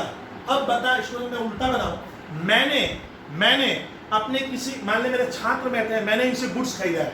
यहाँ पे एक छात्र बैठा हुआ है, मान ले बर्मा, कहानी सुना, वो मुझसे मान ले मेरी कहानी सुना, मैं उससे गुड्स खरीदा हूँ 1 करोड़ का। बर्मा बोला बबलू भैया पैसा कब दोगे? वो मेरे ऊपर बिल लिख के लाया कि सर आपको 3 महीने बाद पैसा देना पड़ेगा, और मैंने उसका बिल साइन करके दे दिया। हाँ भैया बर्मा, मैं आश्वासन दे रहा हूँ, एश्योरेंस दे रहा हूँ, मैं तेरे को पैसा दूंगा। उसमें रेवेन्यू स्टैम्प से मैं साइन करके दे दिया। तो इसका ना अब चाप मेरे ऊपर है, प्रेशर मेरे, मुझे बाहर वाले को पैसा देना होगा। ये बिल मुझे मिला नहीं है, मैं बिल साइन करके दिया हूँ। तब जब बिल एक्सेप्ट करके देते हो तो बढ़ता है बिल्स पेबल। तो वो जो मैंने बिल सबको दिए हैं साइन कर करके, तेरे को मैं 2 महीना बाद दूंगा, तेरे को 1 महीना बाद दूंगा, उसको मैं कॉपी में रिकॉर्ड करूंगा। उसका नाम है 7 नंबर बुक, देखिए भैया, बिल्स पेबल बुक, ओ सर सारे हमारे फाउंडेशन में है, समझे, सीए फाउंडेशन की बात कर रहा हूं सर। तो ये इतनी जो बुक्स हुई ये सब जर्नल का ही पार्ट है। पहले ये सारी सब चीजें एक इसी बुक की कॉपी में होता था, उससे हमारा काम क्लमजी होता था, एक व्यक्ति के ऊपर ज्यादा डिपेंड हो जाता था, वो ज्यादातर मिस्टेक करेगा, बॉस उससे आंसर नहीं ले पाता था, वो कहता है मुझे काम के बोझ में तो आप बांध दियो। इसलिए क्या होता है सर, जब बड़ा काम करोगे तो आपको जर्नल को इतनी भागों में बांटना पड़ता है। सर इसके अलावा और कोई लेन देन होगा तो जो इससे मैच नहीं करेगा, इससे मिलता जुलता नहीं है, बचे हुए लेन देन आ गए वो बहुत कम होते हैं, उनके लिए मैं ज्यादा बुक्स क्यों बनाऊं, खर्चा बढ़ेगा तो उसके लिए एक बुक बनेगी, बचे हुए लेन देन देखिएगा बहुत कम होगा, जिसका रिपीटेशन बहुत कम है, जो बार बार नहीं होता है, साल में एक बार होगा, उसके लिए अलग अलग बुक थोड़ी बनाएंगे, उसके लिए एक ही बुक बनाएंगे, सारी कहानी उसमें कर देंगे। सर उसको कहा जाता है, बची हुई बुक का नाम होता है वो लेन देन जो इसमें रिकॉर्ड नहीं होगा। एक बुक होगी 8 नंबर, आप लोग लिख लीजिएगा, उसका नाम है, ये भी मैं पढ़ाऊंगा आपको सीए फाउंडेशन में, जबरदस्त चैप्टर है sir, journal proper. Journal proper क्या है सर? मैंने एक जन से पूछा, भैया बोलेगा जर्नल प्रॉपर क्या है, अपनी भाषा में पढ़े हम। जर्नल प्रॉपर सर वो सब डिवीजन ऑफ जर्नल है, जर्नल की वो बुक्स है जिसमें वो लेन देन रिकॉर्ड हो गए जो इसमें कहीं भी रिकॉर्ड नहीं हुआ है, मैंने बचा खुचा नहीं होता, मिसलेनियस, बचा खुचा क्या करने का सर, इस बुक्स में रिकॉर्ड करेंगे। अब सुनो, मैं इसको अपनी भाषा में बताऊं, एक तरह की मदर होगी, क्यों बोलिए तो देखिए, घर में जब खाना बनता है तो मम्मी हमें पहले खिलाती है, हस्बैंड को खिलाएगी, बड़े बुजुर्ग को खिलाएगी, बच्चों को लाड प्यार से खिलाएगी, बचा खुचा है तो मैं ले लूंगी, नहीं तो नहीं लूंगा, ऐसा देखा गया रियलिटी में। तो ये बुक क्या है सर, इसमें ये वो किताब है जो लेन देन यहाँ रिकॉर्ड नहीं होंगे, उससे मैच नहीं करते हैं, बचे हुए लेन देन आपको जर्नल प्रॉपर के भीतर रिकॉर्ड करने का। ये भी एक किताब है, ये कॉपी है, बाजार से खरीदेंगे, यही होता है जर्नल, इसी को जर्नल कहा जाता है। यानी ये इसमें डेबिट क्रेडिट दोनों रिकॉर्ड करेंगे। ये तो डे बुक है, इसका नाम देखिए, इसमें डे बुक नहीं है, इसमें बिल से, इसमें जर्नल प्रॉपर बुक नहीं है, खाली जर्नल प्रॉपर। तो जर्नल प्रॉपर सर वो किताब है जो बचे हुए लेन देन को रिकॉर्ड करेगा, जो अदर बुक्स में अपनी स्थान या पोजीशन नहीं बना पाता है। सर एक एग्जांपल तो दीजिए, इस बुक में क्या रिकॉर्ड करेंगे? अरे ईयर के एंड में डेप्रिसिएशन नहीं होता है, होता है कि नहीं होता है? डेप्रिसिएशन कैश में होता है, बताइए। तो आपने एक मोबाइल फोन खरीदा 1 लाख का, ठीक है, खरीद सकते हो, डेप्रिसिएशन होगा, क्यों? यूज करते हो, डेप्रिसिएशन होगा, अलमीरा में रखे हो तब भी होगा, तो डेप्रिसिएशन जो होगा बताइए वो कैश में होता है ना? डेप्रिसिएशन क्या कोई परचेज हुआ ना? तो वो जो घटना घटी, मोबाइल फोन का डेप्रिसिएशन हो गया 1 लाख वाले का, तो वो इस बुक्स में रिकॉर्ड करेंगे। यानी डेप्रिसिएशन जो होता है वो हम जर्नल प्रॉपर के बुक्स में रिकॉर्ड करेंगे, क्योंकि वो अदर बुक्स में रिकॉर्ड नहीं होगा। तो ये हमारे सारे, मालूम है, सीए फाउंडेशन के सारे चैप्टर है। बच्चे सोचे कैश बुक पर आने में हमें सर सीए फाउंडेशन में प्रैक्टिकल थ्योरी तो आज ज्ञानबाजी, आज इसका 2 क्लास लग जाता है, इनका एक मान के चलो आप, तो सर और जनरल प्रॉपर कराने में सर 2 क्लास चाहिए, तो मोटामोटी 5-6 क्लास में आपको एक सॉलिड नॉलेज होता है। ये नॉलेज नहीं है तो आप जिंदगी भर मान के चलना, रेक्टिफिकेशन ऑफ एरर्स को तुम बना ही नहीं पाएगा, छू ही नहीं पाएगा। यही सब बच्चे गलती करते हैं, सर क्या होगा जनरल, अरे ना इतना इजी नहीं है, अब उसके बाद लेजर बनता है, तो ये हो गया इतना। सर मान लीजिए मैं इतना बुक मुझसे नहीं बनेगा, काफी खर्चीला है सर, एक्सपेंसिव है, तब वो तब होगा जब आप छोटा मोटा बिजनेस करते हो, जहाँ पे परचेज सेल वगैरह बहुत कम होता है, तब तुम सबको जोड़ के एक जर्नल ही बन जाता है। तो 11 में हम यही पढ़े थे, लेन देन जर्नल में रिकॉर्ड होता है सबसे पहले, इसलिए जर्नल को books of first entry, books of original entry, day book वगैरह वगैरह नाम से जानते हैं। जर्नल को क्रोनोलॉजिकल रिकॉर्ड भी कहते हैं, क्यों? क्योंकि सारे लेन देन डेट वाइज क्रम के अनुसार इसमें रिकॉर्ड होते हैं। लेकिन बड़ी ऑर्गेनाइजेशन में क्या होता है, जर्नल ही बनता है, बट उनका जर्नल ऐसे होता है, देखने में क्या होता है, ऐसे होता है सर। अब बताओ, गरीब आदमी स्टूडेंट, आप सोचिए जब घर लेता है, एकदम गरीब तबके का है, उसके घर में गए तो वहीं बैठ जाता है, बाजू में ही खाना बन जाता है, उसका अलग अलग नहीं होता है, एक रूम होगा, एक ड्राइंग रूम होगा, एक हॉल होगा, एक किचन होगा, ऐसा नहीं होता है, क्यों? सुविधाएं नहीं है। तो वही चीज मैं कह रहा हूँ कि बड़े बिजनेसमैन क्या करते हैं, जहाँ लेन देन ज्यादा होते हैं, वो क्या करता है, जर्नल पे डिपेंड नहीं होकर अलग अलग बुक्स बनाता है, अलग अलग लेन देन अलग अलग बुक्स पे रिकॉर्ड करते हैं, खास खास लेन देन खास खास कॉपी में रिकॉर्ड करते हैं। इसीलिए ये जो होता है cash book, purchase day book, sale day book, purchase return, sales return, bills receivable book, bills payable book, इतने ये जो 7 है, 1 से 7, ओ सर इसका नाम क्या मालूम है? बहुत तो बच्चे, इन्हीं को कहा जाता है सर स्पेशल जर्नल। मैंने एक छात्र को पूछा 11 का, जब पढ़ता है वो लोग हमसे, बोल तो भैया स्पेशल जर्नल क्या है? नॉलेज में है लेकिन वो थ्योरी याद नहीं रख पाता है। तो स्पेशल जर्नल क्यों कहेंगे? क्योंकि इसमें खास खास लेन देन रिकॉर्ड होता है। कैश वाला इसमें रिकॉर्ड होगा, तो इसकी खासियत है खाली कैश वाला रिकॉर्ड होगा। इसमें क्रेडिट परचेज ऑफ क्या गुड्स रिकॉर्ड होगा, इसलिए इसका नाम पड़ गया स्पेशल जर्नल। आपको कोई पूछे स्पेशल जर्नल कौन कौन से है बता, ये स्पेशल नहीं है। क्यों? ये बचा कुछ है, ये बचा कुछ है। बचे हुए सारे लेन देन जो इस जगह मैच नहीं करता है, सेटिंग नहीं होगा, आप इसमें रिकॉर्ड करोगे। तो जनरल प्रॉपर में बहुत से लेन देन जो कम होते हैं मात्रा में, वो रिकॉर्ड होगा। सर आप उदाहरण दिए थे, हाँ दिया। वर्कर को वेजेस देना बाकी है, अभी दिए ही नहीं होंगे, वेजेस तो बाकी है, दे देंगे। तो यहाँ ध्यान दीजिए कैश बुक, अब देना बाकी है तो दिए नहीं है, तो कहाँ जनरल प्रॉपर में रिकॉर्ड होगा। तो जनरल प्रॉपर में बचे हुए लेन देन रिकॉर्ड होते हैं। चलिए सर, फिर विद्यार्थी पहला काम होता है जनरल बनाओ। इतना लेक्चर दिए, इसमें हमारा चैप्टर है कैश बुक। तो कैश बुक सर वो किताब है जिसमें हमें कैश लेन देन को कैसे रिकॉर्ड करना है, वो नहीं आएगा तो आप DRS जिंदगी में नहीं बना पाओगे। ठीक है सर, वो कर लेंगे। उसके बाद बोलिए, सुनिए, उसमें इसके बाद ये वर्क है, इसके बाद इसमें हमें क्या करना पड़ता है मालूम है? लेजर इसके बाद बनता है। क्या रहेगा? इसमें पहला काम जर्नल, जर्नल जर माने डे, रोज की किताब, फिर लेजर बनता है। ये दूसरा काम होता है, इसीलिए इसको कहते हैं primary work, basic work, first work. ये आपका सेकेंडरी है, फिर लेजर में रिकॉर्ड होता है। और लेजर एक प्रकार का परमानेंट रिकॉर्ड होता है। फिर हम लेन देन को जो विद्यार्थी मैं इसमें रिकॉर्ड करूंगा, इससे लेजर कैसे बनेगा सर? तो ये इतना आसान नहीं है सर इससे लेजर बनाना। इससे बनाने तो आप इन डे बुक से मैं देखा हूँ बहुत से छात्र को लेजर बनाना नहीं आता। वो क्या सर इससे लेजर नहीं बनेगा, आप जर्नल बना दो मैं बना लूंगा। लेजर बने अकाउंट, नाम अकाउंट परिचय, वो कैसे बनेगा? तो लेजर बाद वाला काम होता है। ये क्लियर किए? अब सुनना है, लेजर को भी सर हम सुविधा के अनुसार से डिवाइड करते हैं। सो लेजर का भी डिवाइड होगा। लेजर मैंने खाता, Ram account, Shyam account, purchase account, machine account, building account, सब पूछेगा, स्टॉक अकाउंट। तो सर लेजर का भी क्लासिफिकेशन होता है। हाँ, जैसे जनरल को बांटे तो लेजर स्टूडेंट बहुत से अच्छा जानते नहीं है।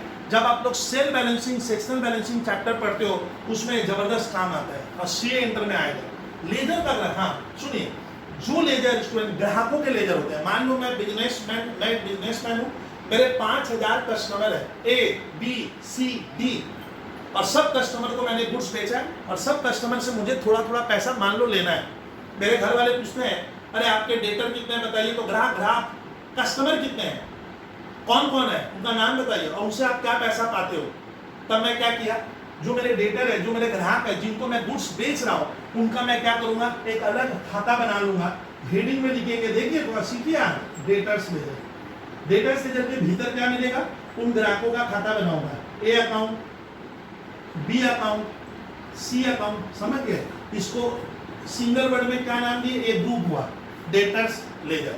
डेटर्स लेजर मान लो मैं कॉपी के ऊपर लिख दूंगा डेटर्स लेजर। इसका मतलब मैंने क्या किया, जिनको जिनको मैं गुड्स बेचा हूं और जिनसे मैं पैसा पाता हूं उधार में, उनका खाता मैं यहाँ बनाया। A अकाउंट, मैंने मान लो मेरा बॉस मुझे बोला अरे A का पोजीशन बता, तो A से पैसा लेना है ना, A को पैसा देना है, तो A मेरा डेटर है, मैंने मुझे पैसा लेना है, मैं ये लेजर खोलूंगा, ये कॉपी। मान लो स्टूडेंट लेजर अकाउंट का मतलब एक कॉपी है, उसके भीतर मैं बना के रखा हूँ A अकाउंट भी, इसके भीतर सारे बने हुए पेज बाई पेज, तो ये डेटर्स लेजर हो गया। तो डेटर्स लेजर इसके भीतर रिकॉर्ड होगा। अच्छा, जिनसे मैं गुड्स खरीदा उनको मुझे पैसा देना है, उनको देना है। ओ सर लेना नहीं है, क्या करना है, देना है। डेटर में हमें पैसा लेना है सर, हमारी संपत्ति है, मैं पाता हूँ, वो मुझसे छिपेगा। लेकिन क्रेडिटर का मतलब जिसको मुझे पैसा देना है, मान लो मेरे को XYZ को पैसा देना है, तो वो देना है, वो लेना नहीं है, तो उसके लिए बनता है क्या, क्रेडिटर्स लेजर। सर कौन, XYZ। अब हम छात्र को पूछता है अरे दोनों में फर्क बताएगा, छात्र कहते हैं सर A नाम है, X भी नाम है, A भी सांस लेता है, X भी सांस लेता है। गलत क्या है, A वो व्यक्ति है जिससे हमें पैसा लेना है और X वो व्यक्ति है जिसको मुझे देना है। देने वाले को हम 11 में क्या पढ़े थे, या आप कहीं भी पढ़े हो, क्रेडिटर्स। क्रेडिटर्स मैंने सप्लायर, जिससे मैंने गुड्स या सर्विस तैयार हो, उसको मुझे पैसा देना है, तो उसका बनता है सर क्या, क्रेडिटर्स लेजर कहते हैं।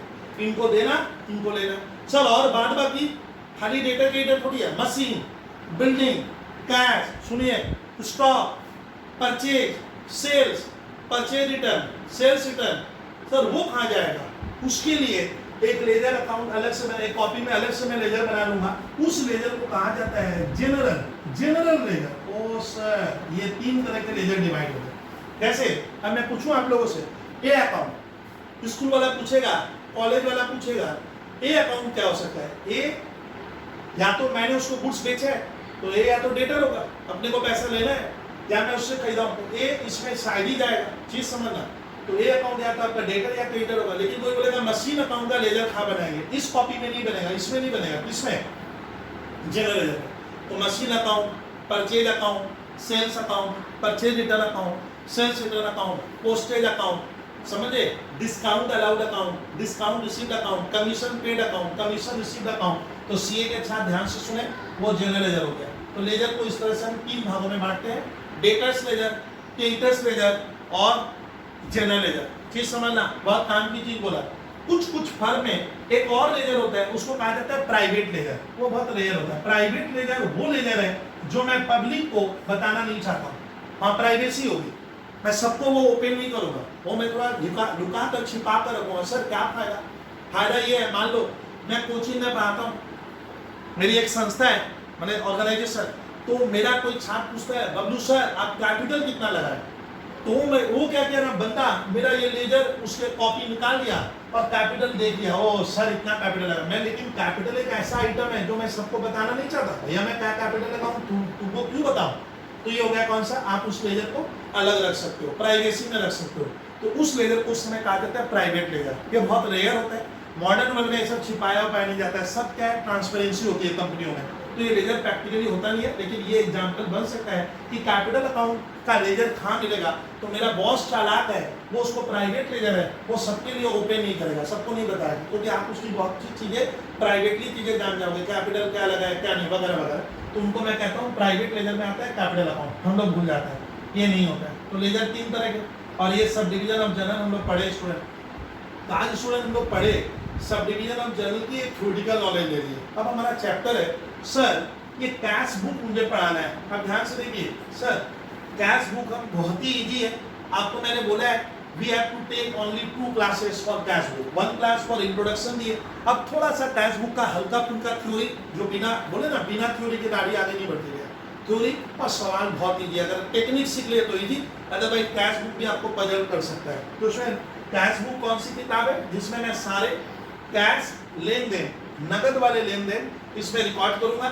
ये घटनाएं इधर वाली इसके भीतर दाखिला नहीं लेगी, तो इसका दायरा भी छोटा हो गया, खाली कैश वाला रिकॉर्ड करना है। कैश आ रहा है तो रिकॉर्ड कर, जा रहा है तो रिकॉर्ड कर। कैश में कुछ होता नहीं है, ना बढ़ा ना घटा, तो कैश बुक में लिखोगे तो बेवकूफ बनोगे। सर इसको कैश अकाउंट कहेंगे ना, कैश बुक और कैश अकाउंट थोड़ा सा अलग है। ये कैश बुक है, कैश बुक है, ये गलती मत कर देना। चलिए सर कैश बुक में अब ध्यान से सुनना है। तो कैश बुक किसका पार्ट हुआ? सर कैश बुक एक तरह का जर्नल होता है, एक जर्नल का पार्ट है।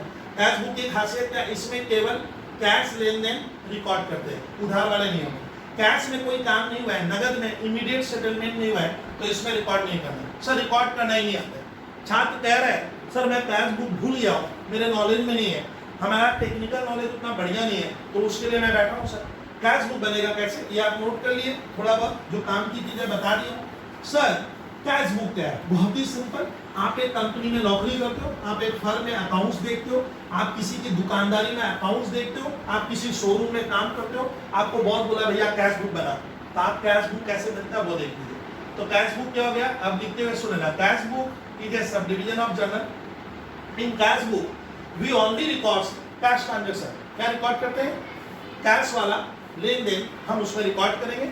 उधार में होगा रिकॉर्ड मत करना, जो इन किताबों में रिकॉर्ड होगा वो उसमें रिकॉर्ड नहीं होगा। सर कैश बुक देखने में कैसा होता है? हाँ भैया, हम जैसे इंसान भी हमारा एक शकल आकार होता है, तो अकाउंट्स में करता है जो कुछ भी बनाते हैं उसका एक आकार होता है, फॉर्मेट। तो कैश बुक हमको ऐसे बनाने बोलते हैं। कैश बुक लिखे, ये देखिए ये इसका स्ट्रक्चर देख लीजिए। ये ऊपर वाले पार्ट को हम कहते हैं हेडिंग। हमारे छात्र हेडिंग की जगह नहीं रखते हैं, वो ऐसे ऐसे नालायक छात्र हो गए यहीं से रूलिंग कर जा रहे हैं, कैश बुक कहाँ लिखेगा? आप हेडिंग लीजिए, आप कर क्या, बिना हेडिंग के तो उसका वैल्यू खत्म हो जाता है। तो there should be a proper heading. ये स्टैट्स में भी पढ़ोगे टेबुलेशन चैप्टर में, कि हेडिंग एप्रोप्रिएट नहीं है तो आपका वैल्यू खत्म हो जाएगा, आपका वैल्यू खत्म हो जाएगा। चलिए सर देखिए तो कैश बुक जब भी बनाते हो तो मैं सिखाऊंगा वैसे रूलिंग करना। ये पेज है तेरा, ये रूलिंग कर लिए, हाँ सर कर लिए। अब इसको एकदम एग्जैक्ट 20 से डिवाइड कर, मिडिल से। सर मिडिल से करेंगे तो क्या स्केल ना, एक अंदाजा क्या सही नहीं होता? जब मैं अंदाजा से इसको मिडिल से डिवाइड करूंगा, पहले मेरी तरह चलिए आप अकाउंट को, ये मिडिल से डिवाइड कर दिया, एकदम परफेक्ट 20 से ले लिए। इधर डालो डेबिट, इधर डालो क्रेडिट। यानी कैश बुक में दो साइड होता है, डेबिट। अच्छा डेबिट मालूम है, डेबिट वर्ड सर डेबिटो वर्ड से आया, DEBITO, डेबिटो से बनता है डेबिट। लेफ्ट हैंड साइड को सर ट्रेडिशनल में, ये पुराने जमाने की प्रथा है, अकाउंट्स का सिद्धांत है कि लेफ्ट को मैं कहूंगा डेबिट और राइट हैंड साइड को कहा जाता है क्रेडिट। आपको ये फुल स्टॉप दिखाना है टीचर को, ओ डेबिट, खाली ऐसे थोड़ी है, मैंने ऐसे नहीं बोला, फुल स्टॉप लगा भैया, लगा दिया। चलिए सर अब बोलिए, अच्छा बिजनेस जब भी करोगे तो कैश आ रहा है तो कोई दिन में आया होगा, तो सबसे पहले इसमें डेट का कॉलम होना बहुत जरूरी है। बिना डेट के इसका महत्व खत्म हो जाता है। जैसे आप स्कूल के पेपर में अपना रोल नंबर मत लिख के आना, फिर देखना क्या होगा, वही कहानी होगा। तो देयर शुड बी डेट, बहुत इंपॉर्टेंट है। ये लेन देन कब हुआ था, इनकम टैक्स पूछेगा, तेरा बॉस पूछेगा, तेरे को भी जानना है कि वो पैसा कब आया या पैसा कब गया, तो देयर शुड बी डेट। हाँ स्कूल वाले डेट नहीं देते थे, यहाँ कॉलेज वाले डेट नहीं देंगे, AB करके नंबर लिखेंगे वो अलग बात है, लेकिन नॉर्मली डेट होगा, लेन देन का एक डेट होता है, सीधी बात। चलिए सर आगे बोलिए आप, डेट इधर भी डेट उधर भी, ठीक है सर। फिर अमाउंट क्या होता है सुनिए, अगर आपको मालूम है कैश बुक ज्यादा से ज्यादा 3 कॉलम की होती है। अब कहानी बताओ, कैश बुक का थ्योरी बोल दिए, हिंदी में सुनो ना, कैश बुक वो किताब है जिसमें हम सारे लेन देन जो कैश में होते हैं उसको रिकॉर्ड करते हैं। क्रेडिट वाले उसमें रिकॉर्ड नहीं होते हैं। कैश बुक का 2 साइड होता है, और कैश बुक बनने से कैश का जो ट्रांजेक्शन है उसका जर्नल नहीं बनेगा। ये जर्नल ही है, आपको जर्नल नहीं लग रहा, बट मेरे को जर्नल लग रहा है। जर्नल है देखने में बड़ा अटपटा सा लग रहा है, देखने में सर जर्नल तो वैसे बताता है, ये वाला जर्नल नहीं है। चलिए सर, कैश बुक में सारे लेन देन रिकॉर्ड हो गए, कैश वाले, उधार वाले लेन। कैश मतलब कैश, चेक, ड्राफ्ट, जो कैश में हो गया इमीडिएट सेटलमेंट हो जाता है, वो इसमें रिकॉर्ड होगा, लेकिन एक्सचेंज वाला नहीं होगा। मैंने मशीन खरीदी, क्या फर्नीचर देकर, तो इसमें रिकॉर्ड नहीं होगा, क्योंकि तो कैश नहीं, एक तरफ मशीन एक तरफ फर्नीचर, मैं ये कह रहा था, उधार वाला नहीं होगा। चलिए सर, कैश बुक में 3 कॉलम हो सकता है। लास्ट वाला कॉलम हम लोग क्या करते हैं, मैं इधर इसमें डिस्काउंट लिखवाता हूँ, ओ सर लिख लेंगे सर। इस कॉलम में आपको बैंक लिखने का, क्या लिखने का, बैंक लिख लेंगे सर। इस कॉलम में हम कैश लिखेंगे सर। यहाँ विवरण, यहाँ कहानी, पर्टिकुलर्स आता है सर आपको। सर ये फॉर्मेट हो गया, इस हिस्से को कहते हैं डेबिट। ये तराजू का डेबिट हुआ, इतनी दूर क्रेडिट, दोनों बराबर होते हैं, आपको मालूम है, कर लिए सर। कितने कॉलम, 3 कॉलम, 3 कॉलम भैया, बेसिकली ओनली 3। एक को डिस्काउंट, एक को लिखने का बैंक, और एक को लिखने का कैश, लिख देंगे सर। बोलिए तो सर यहाँ वाला, यही तो बोल तो रहा हूँ, पर्टिकुलर्स, ये गलत है। इस फॉर्मेट में थोड़ी सी कमी है सर, हल्की सी कमी है। जैसे आप स्कूल जाते हो सर, आजकल टाई लगाना पड़ता है, तुम टाई नहीं लगाए, बैच तेरा नहीं है, पैंट शर्ट सब पहन लिए, तो पनिशमेंट मिल जाता है, वही कहानी होगा। तो इसमें आपको स्कूल वाले या टीचर पनिशमेंट कहाँ करेगा, यहाँ पे ये बाजू में यहाँ पे 2 कॉलम और होते हैं, हम नहीं देते हैं क्योंकि सर उतना समय नहीं मिलता है। हम 11 का अकाउंट्स नहीं पढ़ रहे हैं, CA का अकाउंट्स पढ़ रहे हैं, फिर भी मैं दे देता हूँ सर 2 कॉलम की जरूरत क्या, वो सुनिए, इसका यूज करना है, छोटा छोटा देना है, एकदम स्मॉल, ज्यादा जगह की जरूरत है, जगह इसमें खाता है, ये छोटा मत देना, बेवकूफ माना जाएगा। ये देखिए 2 सर बना दिए, ये 2 कॉलम, ये देखिए, ये बच्चे नहीं बनाते, मुझे तो मालूम है बच्चा कहाँ क्या गलती कर रहा है। यहाँ BN होता है, B माने बिक्री नहीं, B माने क्या, भाउचर। अब छात्र कहता है मैं भाउचर नहीं समझता हूँ, हो जाएगा भाउचर, और N for number, N for number, N for number, तो भाउचर नंबर इतना लिख नहीं पाऊंगा, VN। LF सर हमें तो याद ही नहीं लगता, LF क्यों लिखेंगे, तो ये जर्नल है, कैश बुक इटसेल्फ पे जर्नल, ये जर्नल बन रहा है, मान ले, तो जर्नल का अपोजिट होता है लेजर, तो यहाँ पे लेजर का पेज नंबर, वो जो बता रहे थे लेजर, हो जाएगा सर, याद रहता है आप लोगों को। चलिए यहाँ पे ये, तो सर ये कहानी भी सर ने खत्म कर दी, क्यों नहीं सिखा रहा हूँ, थोड़ा बहुत बोरिंग नहीं है, ये बहुत काम की चीज है। आपको कोई पूछे कैश बुक क्या है, कहानी खत्म। कैश बुक का कुछ गुण मैंने प्रॉपर्टी बता, तो लिख देना, कैश बुक का 2 साइड है, डेबिट और क्रेडिट। कैश बुक में केवल कैश वाला लेन देन रिकॉर्ड होता है, नगद उधार वाला जगह नहीं लेता है, ये इसका गुण हुआ, क्वालिटी हुआ। कैश बुक सिंगल कॉलम होती है, डबल कॉलम और triple column. Sir single column मैंने 1 कॉलम, ये वाला, डबल कॉलम मान लीजिए 2 कॉलम, या ये 2 या ये 2, और ट्रिपल कॉलम मैंने 3, चौथा बनता नहीं है। तो कैश बुक में 3 कॉलम होते हैं, cash column, bank column, sir आप तो बोले कैश बुक में खाली कैश बैंक रिकॉर्ड होगा, ये डिस्काउंट कहाँ से पिक्चर में आ गया? मालूम है डिस्काउंट कब मिलता है? आज मेरा एक बहस है कि सर हमें लाइफ में डिस्काउंट कब मिलेगा। सोचिए जरा, तो डिस्काउंट तभी मिलता है। अब कहानी बनाओ, मेरे से एक व्यक्ति 1 लाख रुपया पाता है, 1 लाख, मैं बोला भैया 1 महीना बाद दूंगा। 1 महीने बाद, 5 दिन बाद फोन किया, बब्बू भैया 1 लाख रुपया मैं आपसे पाता हूँ, अभी दे दो ना। मतलब भैया तेरा बात था, देख 1 महीना बाद, मैं 1 महीना बाद दूंगा, अभी क्यों दूं? 5 दिन बाद क्यों दूंगा? कंडीशन है 1 महीना बाद देना, आप जल्दी क्यों मांग रहे हो? पहले देख जल्दी दे दूंगा, थोड़ा डिस्काउंट दे, थोड़ा डिस्काउंट दे। हो सकता है 1 लाख तुम पाते हैं 1 महीना बाद, 1 महीना बाद मुझे देना है एज पर एग्रीमेंट, बट बंदा 5 दिन बाद ही मांग रहा है। पता है सर थोड़ा पहले दे दो ना, दे दूंगा, 2000 रुपया कम कर दे, अभी देता हूँ मैं जाकर। तो 98,000 दिया। यानी सर ये डिस्काउंट पिक्चर में कब आता है? जब आप किसी को पैसा देते हो या किसी से लेते हो, तब पिक्चर में डिस्काउंट आएगा। तो डिस्काउंट कैसे आया? मेरे को उसको 1 लाख देना था, अरे मेरे को उसको 1 लाख देना था, मैं जल्दी देने जा रहा हूँ, मैं उम्मीद करूंगा थोड़ा कम ले, बोले चल 98,000 लाओ, आपका काम खत्म।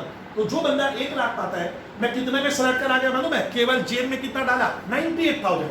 अब कितने का काम करके आए? 1 लाख। घर वाले पूछते हैं आप कितना दिए? 98,000 दिया। 2,000 बाद में देंगे ना, नहीं दूंगा, 2,000 वो डिस्काउंट दे दिया। यानी डिस्काउंट पिक्चर में कब आता है? जब आप किसी को कैश देते हो या कैश लेते हो, तो उस समय बहुत बार लेन देन में थोड़ा कम लिया जाता है, या मैं सामने वाले को थोड़ा कम देता हूं, तब इसीलिए कैश और बैंक के साथ हमेशा डिस्काउंट का जुड़ाव हो जाता है। इसीलिए कैश बुक में डिस्काउंट वाले पार्ट को भी लाना पड़ता है, नहीं तो आपको याद नहीं रखेगा। मान लो आप उसको 98,000 दिए, 1 लाख वाले को 98 लिखोगे, तो 2,000 तो डिस्काउंट ही मिला था, तो लेन देन तो 1 लाख का होगा, तो मेमोरी में कैसे रहेगा? चलिए मेमोरी में आएगा वो सर 2,000 अभी भी दिए नहीं, दे दिए, वो डिस्काउंट दे दिया आपको, चीज समझिए। तो दोनों लिखना पड़ेगा। चलिए पानी के लिए कितने कॉलम? 3 कॉलम, कैश बैंक और डिस्काउंट। ये ट्रिपल कॉलम कैश बुक है। डबल कॉलम में ये दो या ये दो या ये दो कॉलम, सीधी बात समझ लें मुझसे। सिंगल कॉलम खाली कैश या खाली बैंक, उसको कहते हैं सिंपल कैश बुक। तो कैश बुक 3 टाइप की होगी, single column cash book, double column cash book, triple column book. आप इस तरह का देख लेना, ये 2 हाउ वाले याद रखना।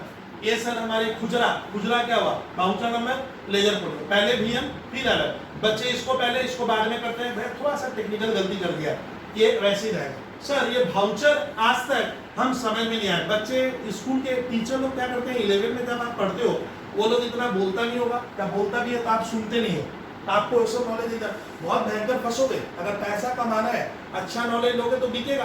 तो आपको ध्यान रखना, भाउचर सर सिखा देंगे कि इसकी अहमियत क्या है, जबरदस्त अहमियत है, मालूम है। इसमें सबसे ज्यादा पावरफुल मेरे लिए यही है, बहुत पावरफुल चीज है। लेजर खोलिए, वो हो जाएगा सर थोड़ा भाउचर बताइए ना, समझ में नहीं आ रहा क्या है, कहानी बना रहा हूँ।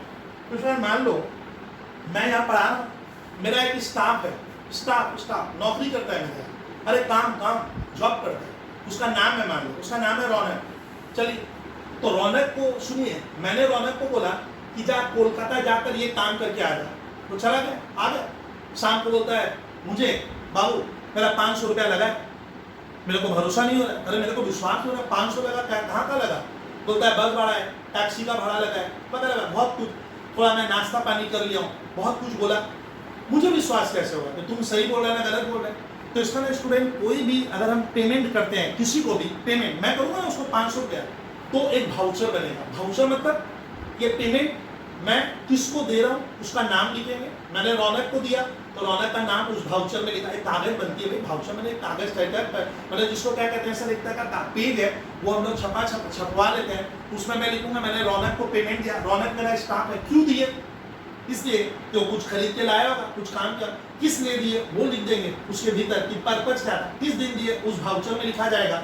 और अब उसको जो मैंने पेमेंट किया, मैं बोला भैया तेरे को कोई जो खर्चा पानी वो करके आया रौनक, तो कोई बिल तो मिला होगा, वो बिल दे, वो बिल उस भाउचर में क्या कर देते हैं, वो जो भी आपको प्रूफ मिलता है डॉक्यूमेंट, वो उसमें मैं अटैच कर दूंगा, जिससे रौनक को ये डर लग गया कि वो मेरा बॉस तो वो कागज भी मांग रहा है, जो खर्चा लगा उसका पेपर दे, कागज, उस भाउचर को बना देते हैं। भाउचर मतलब इस बात का प्रूफ करता है कि मैंने रौनक को 500 रुपए दिए थे इस काम के लिए।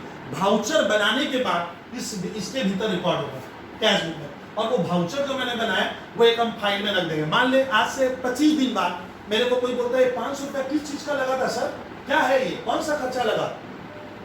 मैं रौनक को बुलाया, रौनक मैं तेरे को 500 दिया था ना, बोलता हाँ दिया था। बॉस है, मेरा भी कोई बॉस है, बोलता है सर मुझे विश्वास नहीं हो रहा है, तब मैं वो भाउचर निकालूंगा, मैं देखूंगा देखिए सर इसमें रौनक साइन किया है जिसको मैं पेमेंट किया हूँ, किस चीज का खर्चा लगा था उसका एक बिल भी लगा हुआ है, और ये पैसा मैंने दिया, भाउचर ने लिया और कैशियर पास किया होगा, तो 3-3 सिग्नेचर होता है, कभी कभी डायरेक्टर का भी सिग्नेचर हो जाता है। तो ये इस बात का प्रूफ करता है कि ये खर्चा लगा था। तो भाउचर का होना बहुत जरूरी होती है। चीज समझिए, मैं मान लो बुक्स खरीदने गया, 500 की बुक्स लाया, मैं बॉस को बोला 800 लगाया, तो बॉस मान लेगा? बॉस बोलता है सर मुझे, तो मैं जिस दुकान से बुक्स लूंगा मैं उसका एक बिल ले लूंगा बुक्स वाले का, कैश में वो कहते हैं वो बुक्स 500 के, वो बिल दिखाऊंगा मैं अपने को, देखिए दादा 500 की किताब है, 500 की किताब है, ये प्रूफ करता है। वही होता है भाउचर। भाउचर मतलब एक डॉक्यूमेंट्री एविडेंस जो ये प्रूफ करता है कि एक घटना घटी थी, और वो आपको सपोर्टिंग में बना कर रखना पड़ता है। कभी कभी इनकम टैक्स डिपार्टमेंट भी एक भाउचर की जरूरत पड़ जाती है, ये खर्चा लगा कि नहीं लगा, उसका कोई प्रूफ दी गया वो लगता है। उस बड़ी कंपनियों में ट्रांसपेरेंसी होती है, नहीं तो आपको मन आपको प्रूफ तो देना पड़ेगा, उस वही होता है एक तरह का भाउचर, वो बनना चाहिए। चलिए, तो सर कैश बुक में रिकॉर्ड किससे करते हैं? ये भाउचर बनते हैं, उसके द्वारा इसके भीतर दाखिला होगा। भाउचर दो तरह का होगा, इधर वाले भाउचर को कहते हैं रिसीव भाउचर, उधर वाले को कहते हैं पेमेंट भाउचर। ये थोड़ा ध्यान रखना, ये इधर वाले को रिसीव भाउचर, इधर वाले को पेमेंट भाउचर। सर ये आपको याद कैसे रहता है? इधर वाला पेमेंट है, अभी यार कैश बुक का क्रेडिट साइड, मतलब इधर मैं कुछ भी लिखूंगा तो कैश मेरा जा रहा है, कैश गोज आउट होता है, और इधर लिखेंगे तो कैश क्या हो रहा है? आ रहा है। ये रिसीव साइड है। एक बच्चे को याद करो, अब रटो, लिखना मैं स्कूल के पेपर में, बोर्ड के पेपर से, ये होता है रिसीव साइड। रिसीव मतलब इधर पैसा हमारा क्या हो रहा है सर? आ रहा है, कैश आ रहा है, मतलब कैश आ रहा है, आएगा तो इधर लिखना। ओ सर इधर लिखेंगे तो मेरा रुपया बढ़ेगा, फर्म का कैश बैंक बढ़ेगा। सर इधर पेमेंट साइड है। इसको कभी भी ना, मैंने कुछ विद्यार्थियों को सुना है, या अच्छे खासे को सुना है, वो लोग कहता है ये इनकम साइड है। मैं जिंदगी में पहली बार सुना, इनकम नहीं है, रिसीव, पैसा आए तो इधर लिख, वो इनकम कैसे हो सकता है? इनकम साइड ये गलत पढ़ा देते हैं, या सर वो इतना ध्यान नहीं देता पढ़ाने वाला, वो सही होगा, वो बोलता है इनकम साइड है। इसको लोग कहते हैं सर एक्सपेंडिचर साइड है, गलत कह रहे हैं, पेमेंट साइड है, एक्सपेंडिचर नहीं है, पेमेंट में पैसा गया कैश में, यानी कैश बुक में तभी लिखेंगे जब पैसा आएगा तो इधर लिख। रिसीप्ट को मैं इनफ्लो कह सकता हूँ, पैसा आ रहा है और ये पैसा जा रहा है। ओ सर बनाना तो बहुत ही सिंपल है, हाँ, लेकिन मैं रखवाऊंगा नहीं। आज 2 मिनट का लेक्चर और है, एक टेक्निक बताता हूँ। सर मुझे तो कैश बुक आता ही नहीं, किसने कहा? रट के भी बना सकता है। सर बनाइए तब देखो। सर मैंने अपने कोचिंग सेंटर का इलेक्ट्रिसिटी बिल दिया, खुद को नहीं दिया, बिल पेमेंट किया, पैसा आया ना गया, अरे कैश दोगे ना, बिल थोड़ी दे रहा हूँ, कैश। एक तो पेमेंट इधर लिखूंगा, भाई इलेक्ट्रिसिटी चार्जेस, पानी खत्म, जगल भूल जा, सर वो भी कराएंगे, आपका 5 मिनट की क्लास और है। ओ सर सैलरी दिया हूँ, दिया हूँ भाई सैलरी, टेलीफोन का बिल दिए, भाई टेलीफोन चार्जेस, रेंट दिए, बाय रेंट अकाउंट, गुड्स खरीद के लाए, बाय परचेज अकाउंट, मशीन दे दे, बाय मशीन अकाउंट, इन्वेस्टमेंट का पेमेंट किए, बाय इन्वेस्टमेंट अकाउंट, किसी को लोन दिए, वो लिए नहीं, दिए बाय लोन टू अकाउंट। ओ सर पेमेंट इधर, पैसा आएगा तो इधर रिसीप्ट होगा। सर रिसीप्ट कैसे होगा? अरे सामान बेचे कैश में, पैसा आया, गया नहीं, कैश आ रहा है, सेल नहीं आता है, गुड्स नहीं आता, कैश आ रहा है, टू सेल्स, आप घर से कैपिटल लाए, कैपिटल नहीं आता है, कैश आता है इधर, टू कैपिटल। आपने दोस्तों से, बैंक से, फाइनेंशियल इंस्टीट्यूशन से लोन लिया, लोन लेंगे तो लोन नहीं आता है, कैश आता है, टू लोन। अब देखिएगा कैश में होगा तो इसमें, बैंक में होगा तो इसमें, इतना समझ लो। ओ सर इधर आ रहा है, इधर जा रहा है, इधर आ रहा है, उधर जा रहा है। अब एक लास्ट 2 मिनट जो है, आर फॉर रिसीप्ट और पी फॉर पेमेंट। ध्यान रखना कि रिसीप्ट साइंस पढ़ते हो आप लोग, साइंस जानते हो, मैं रिसीप्ट हमेशा ही क्या होगा, पेमेंट से ज्यादा होता है। यानी ये ध्यान रखना कि रिसीप्ट 99 नहीं 100% पेमेंट से ज्यादा होगा। यानी कैश बुक में एक चीज बताऊं, आप आंख देख के समझ लेना, आपका ये कैश कॉलम हमेशा उधर वाले से ज्यादा आएगा। अगर कम आया तो तुम बेवकूफ है, तुम गलत बना दिया, तो रिसीप्ट ऑलवेज ज्यादा होगा किससे? पेमेंट। सर नहीं समझे, अरे 100 रुपया आया तो पेमेंट 10 ही होगा, बचेगा क्या? 20 रुपए।